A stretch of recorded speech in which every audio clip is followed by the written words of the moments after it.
What's going on, people? This is Shok, and probably going to be one of those videos today. There's some bullshit going on.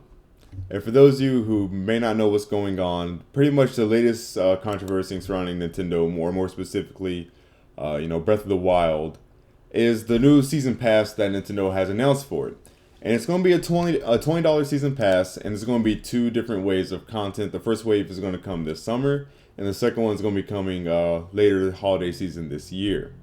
And so the first package of content that's coming in the summer is going to pretty much patch in a Cave of Trials challenge, a new hard mode, and a new feature for the in-game map. I haven't seen any specification on what that new feature for the in-game map is, but it's probably something to help you navigate or something along those lines. And then the second wave of content, which is the real meaty ones, is the second one, which is going to include a new challenge mode, and it's going to have a new dungeon as well as a new original story. So that's going to be the one that has a lot of content. It's probably going to add 20 plus hours to the game easy. So that's really cool, and I'm actually looking forward to that. So what's going on here is that we have, of course, a large portion of Nintendo fans saying this is perfectly fine, this is okay, what's the problem with DLC? And then we have, people who aren't so fond of Nintendo, the haters, detractors, whatever you want to call them, saying, oh, this is bullshit, look at these Nintendo fans supporting this bullshit DLC again. And basically the whole problem with what people are pointing out with this is that it's DLC announced before the game is out, right? So it's like, is this game unfinished? Could this content have been put into the game? Now, I'll go ahead and come out on record and say I'm kind of more on the Nintendo fans' side on this one. Because here's the thing, right? This is a major Nintendo first party title. When it comes to Nintendo's actual serious projects, they are usually jam-packed full of content. And you're usually getting tons and tons and tons of single player campaign hours, right? Like length time for the game. If this is a Zelda game, I'm going to assume that rushing through this game, just doing the bare minimum, you could probably finish this game in 40 hours bare minimum. You see what I'm saying? But this is, one, a Zelda game, and two, an open world Zelda game that is huge, bigger than Skyrim, and it has a crap load of content already. I can't remember the exact numbers, but there was something insane, like 90 dungeons and, 500 side quests or something like that. Some huge, insane numbers, right? So this is a completed game. Nintendo, when it comes to Nintendo's things like, their 3D Mario and their Zelda and their, first-party Metroids and all that stuff, these are completed, polished, quality products. I'm not saying they might not have any, a couple bugs here and there or whatever. There's always going to be bugs in the game or whatnot. But when it comes to, how much content you're going to have in a game, especially a Zelda game, there's going to be plenty. So, no, I don't consider this a situation where, oh, they could have put this in the game. It's bullshit. This should be in the game. And, if you go back and look at the content that's coming out, there is some day one DLC content, which I see a lot of other people talk about as well. But the DLC content coming out day one is just aesthetics, right? It's just some shirts and stuff like that. It's not any actual, content. The actual content's coming in the summer, and then especially in the holiday season 2017. Now, given the majority of the actual, like I said, meaty content is coming out holiday season, that shows no, that couldn't have been put into the game because it won't be ready until holiday 2017. And knowing Nintendo, holiday 2017 means either late November or December. So we're not going to get that for a long while. So going back to the summer content, it's just going to be Cave of Trials, a new hard mode, and the in-game feature for an in-game map. That's not really that much, content. Like, oh man, this could have been 20 extra hours worth put into the game. No, you see what I'm saying? It's a Cave of Trials. It's probably just going to be some type of see how many levels you can get through in the cave or something like that without having killing items or something along those lines. A new map feature which they've been very vague about, or maybe I'm missing it. I haven't seen anything.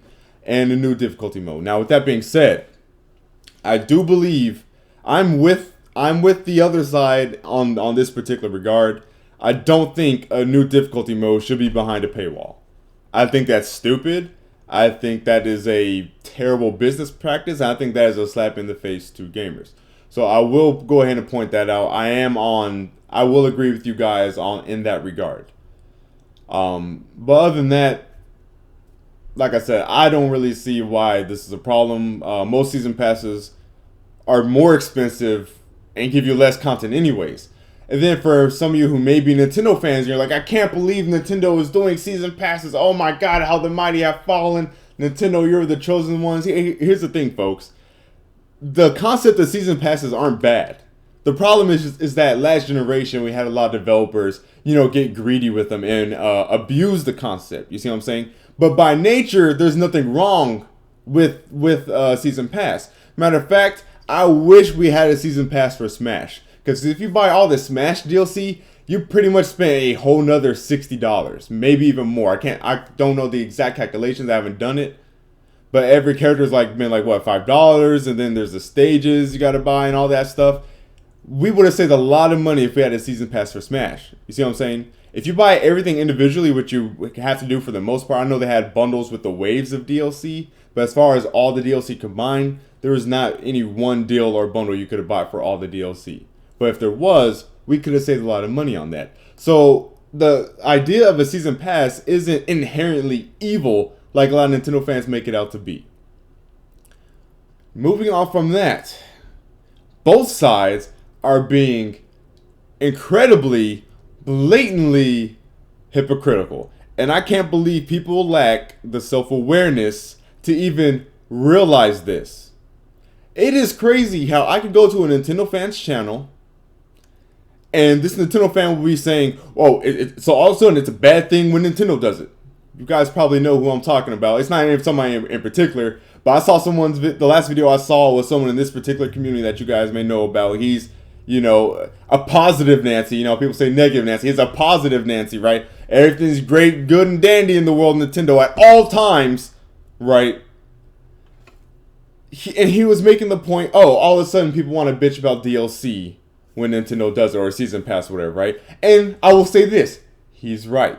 It is hypocritical for a lot of these Nintendo haters to talk about this, right? Because a lot of the people who aren't Nintendo fans, saying all this DLC and stuff is bullshit, have been buying plenty of bullshit, third-party DLCs, this whole entire time. Whether they're gaming on the PS4, Xbox, PC, whatever. Or, Sony first-party titles or Microsoft first-party titles. Everyone has at one point in time bought some bullshit-ass DLC. So to say that, oh man, I can't believe Nintendo is doing this, they're shitting on you guys. You guys should be, I'm so upset, you should be ashamed to be a Nintendo fan for what they're doing to you. 90% of these people saying that have supported bullshit DLC and bullshit business practices in general in the past. So don't give me that shit. So when that Nintendo YouTuber said that, he's right. But here's where the problem lies. You could flip it and pretty much do the same point just on the opposite end. Why is it okay why is it a bad thing when Nintendo does it? Why is it okay when Nintendo does it, right? Because the Nintendo fan base on the opposite side have been preaching against season passes all this time. Since the dawn of time, since the beginning. They've been preaching against Day 1 DLC, and like I said, of course, this Day 1 DLC isn't such a big deal with, Breath of the Wild, whatever, right? Since it's just shirts or whatever. But still. And then they've been preaching against, DLC being announced before the game is, released, stuff like that. They always say, oh, you could just put this to this game. See, that's why we don't care about these third parties, right? Although whenever a third-party game gets announced, all of a sudden Nintendo fans are happy and excited for it. But the moment the developer drops support, or the moment the developer says something about the Nintendo system they don't like, all of a sudden they don't care about a third-party developer. They don't want that third-party developer's game. Although next week, if they announce a new game, all of a sudden they want that game. Just saying. Anyways, you guys see what I'm saying. So we have, and it's not everybody on both sides. It's not every Nintendo fan, and then it's not everybody who's saying there's something wrong with this. Because there's plenty of people out there, multi-platform gamers who enjoy Nintendo as a secondary console, whatever, just a little side thing, that are legit upset about this. So don't think that I'm saying if you're saying this is a bad business practice or whatever, you're bashing them for this. That means you're a Nintendo hater or you're a detractor or whatever, stuff like that. I'm not saying that, but I would say that most of the people I've seen on that side are people who aren't even Nintendo fans, aren't even Nintendo gamers, right? They're complaining and bitching about the season pass when they're not even going to buy the game. They're not even going to play the game. They're not even going to own a Switch, 99% of them. Right? So it's like, why the hell are they even making a big deal out of it?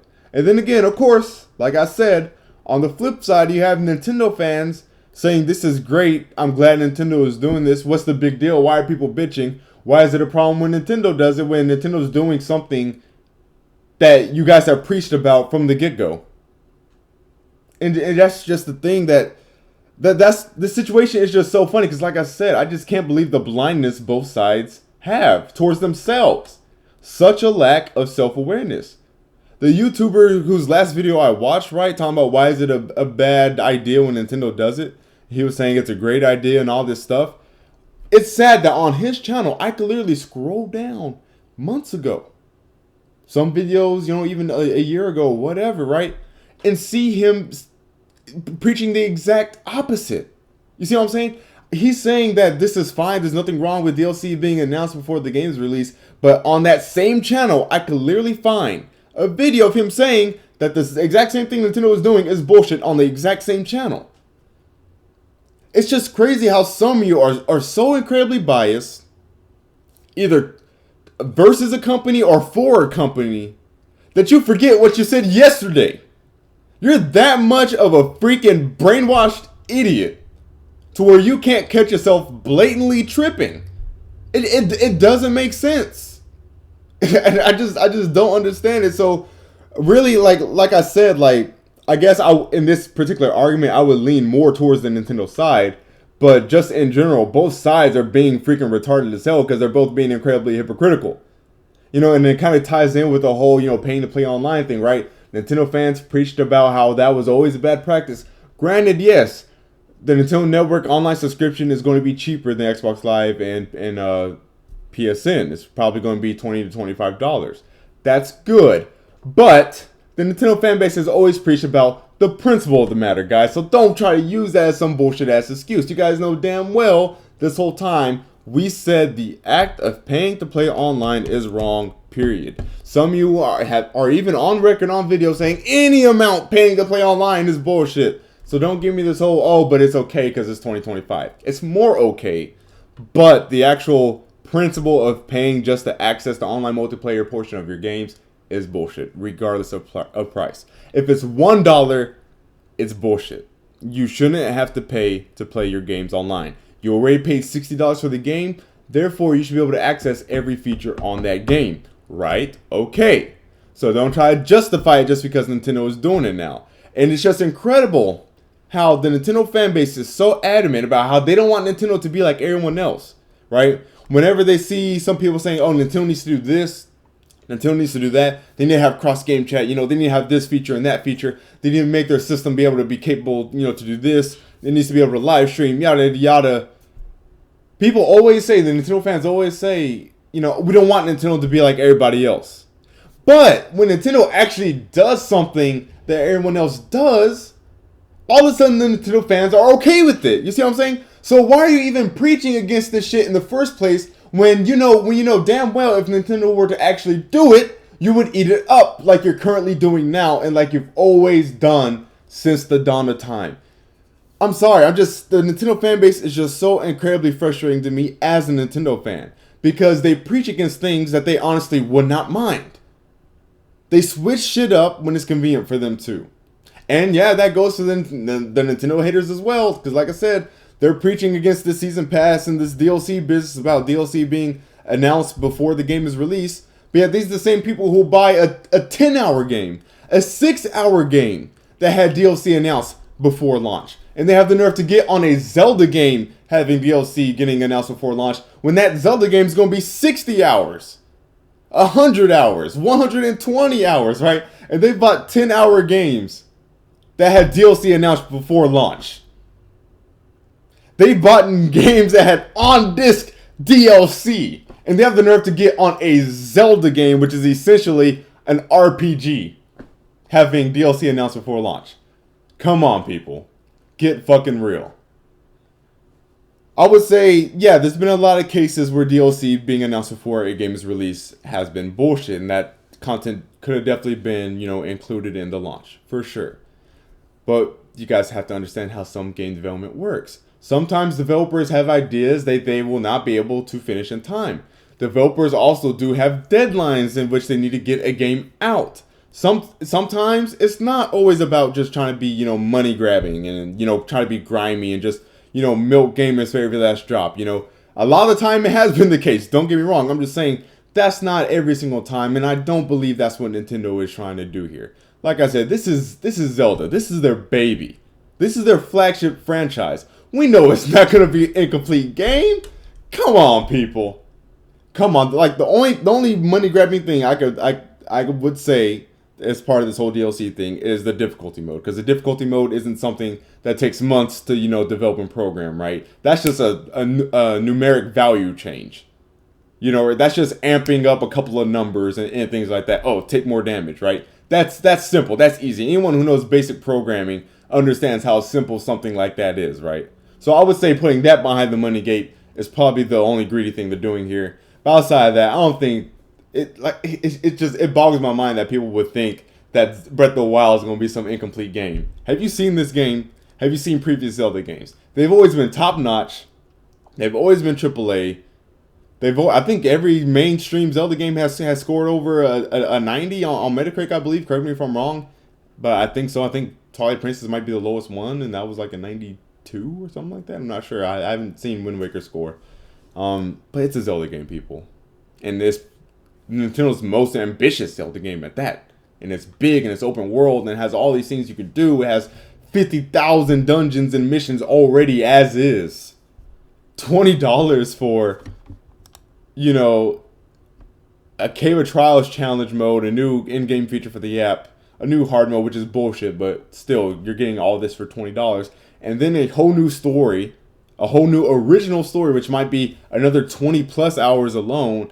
And then another challenge mode in a new dungeon, like $20. That's actually a lot more value than what most third-party developers would give you for $30.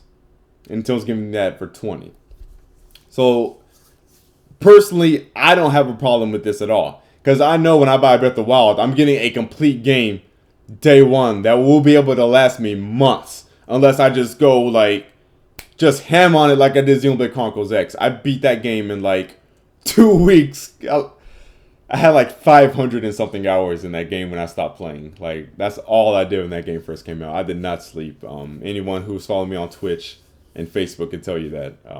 I just went crazy on that game. But this game could last you for months. So am I going to complain that I'm going to get probably an additional 40 hours by the end of this year on that game for $20? No, I'm not going to complain about that, because that's better than what 99% of developers do these days anyways. And I know I'm getting a complete, polished, AAA quality product for day one that doesn't have a 6-hour campaign. But like I said, with that being said, I'm kind of just defending the game here. I'm not really defending either side of the argument, more so defending the game and actually, for once, Nintendo here. Because I don't think they're doing a bad thing here. The only bad thing I think they're doing is the new hard mode behind the paywall thing. I think if any difficulty level, change, whatever is going to be locked behind something, it should be locked behind completing the game. You should just be able to complete the game to unlock it, like how we've kind of done since the beginning of gaming. I don't think a difficulty level should ever be something you have to pay for, but it's not one of those things where this is the only thing you're going to be paying for. It's just something that's included in the package. Still doesn't change the fact that it shouldn't be there, though. So, I think that's pretty much all I want to rant about. I'm sorry, I know I talked quickly a lot in this video, but like I said, it just boggles my mind how people don't realize what they've done their whole gaming career. They're bitch about Nintendo doing DLC when they bought DLC their whole lives. Bullshit DLC. They bought incomplete games their whole lives. Season passes that are bullshit their whole lives. All last generation with the PS3 and 360, right? And then on the flip side, you have Nintendo fans who are all of a sudden saying this stuff is great and all this, when this is actually stuff that they preached against since day one. And it mostly stems from the Wii, since the Wii didn't really have that much in the way of DLC, considering it didn't have a hard drive and that much expandable storage in the first place. So we didn't get that much DLC during the Wii era. So that's kind of where that anti-DLC and Season Pass mindset came from, was the Wii era. And they've kind of carried that on until Breath of the Wild. So like I said, it's just funny how both sides are incredibly hypocritical. Both sides completely change what they say. They completely change their morals whenever it's convenient for them to. It's fucking stupid. It's retarded, and we need more level-headed people here on the internet. Period. Gamers are dumb. I'm done with this video. Let me know what you guys think down below. Thanks for watching. I'll see y'all later. Peace.